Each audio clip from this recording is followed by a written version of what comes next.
Welcome to the new episode of The History Guy.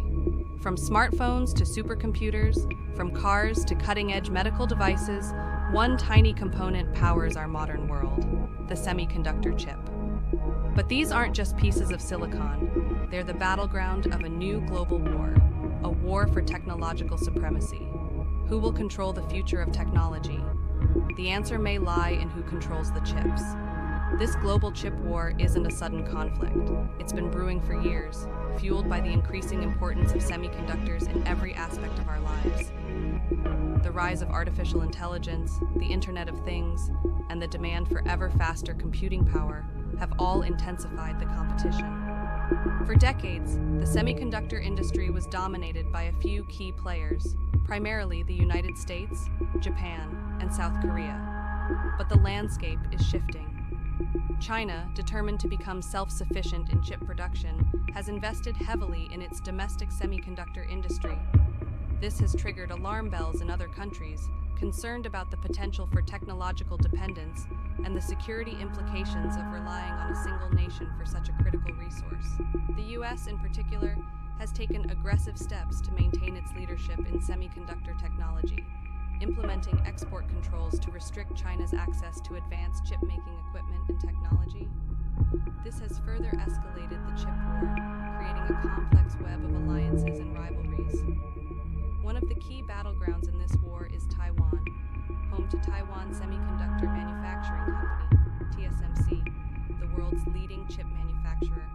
TSMC's dominance in producing advanced chips has made Taiwan a focal point of geopolitical tensions, with concerns about the potential for conflict and disruption to global chip supplies.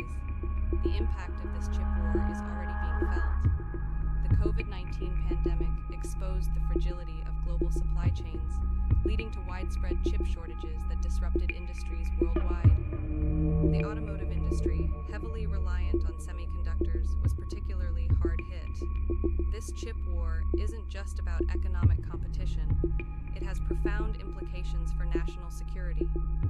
Semiconductors are essential for military applications, from advanced weapons systems to communication networks.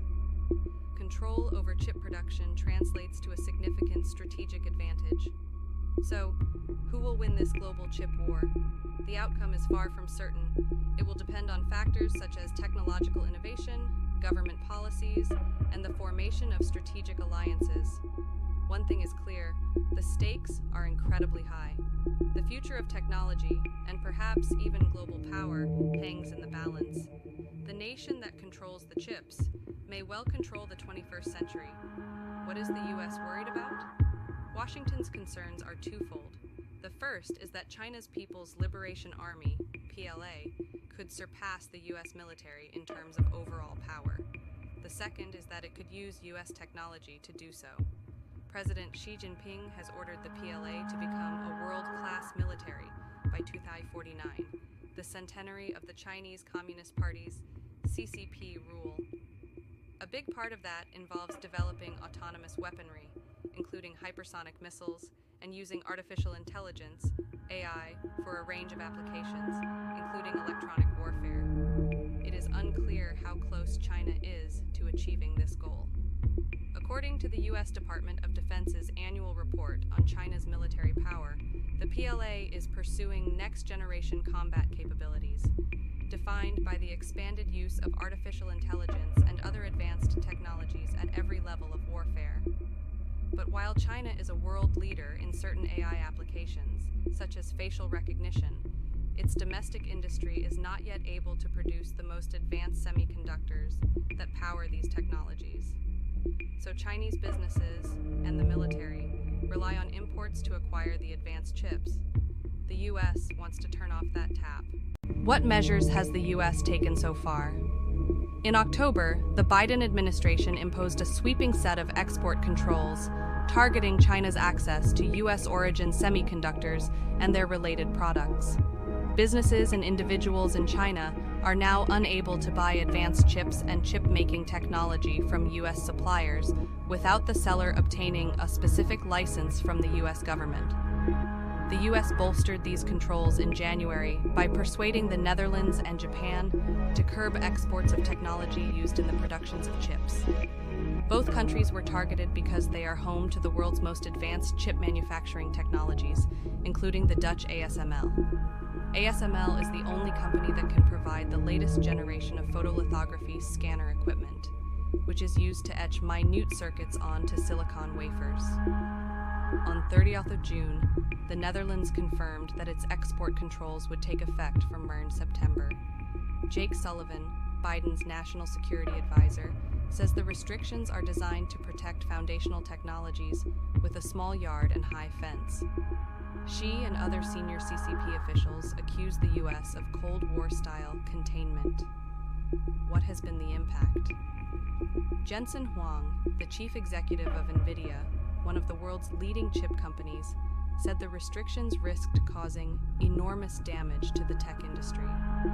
In the 12 months to February, NVIDIA's revenues from China and Hong Kong declined by nearly 20% year-on-year. In recent months, NVIDIA has started offering a less advanced chip, the A800, to Chinese buyers. But the new curbs being mulled by Washington would restrict even those products. And Chinese companies have also felt the squeeze. In the first 5 months of this year, chip imports were down nearly 30% compared with the same period in 2022, according to data from China's General Administration of Customs. How has China reacted? Angrily, to say the least. People's Daily, the official newspaper of the CCP, accused the U.S. of containment and suppression. In May, Wang Wentao, the commerce minister, urged Japan to drop its export controls, underlining China's strong opposition to the measures.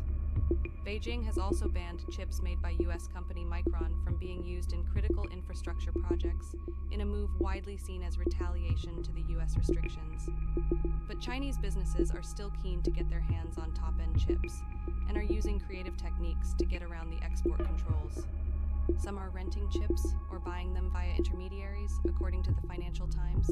And there's also a burgeoning black market for smuggled semiconductors. What can we expect next? The U.S. government wants to close these loopholes and widen the scope of the restrictions.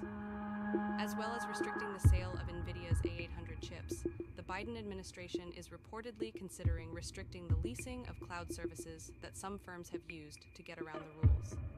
The Dutch government is also expected to widen the scope of its export restrictions.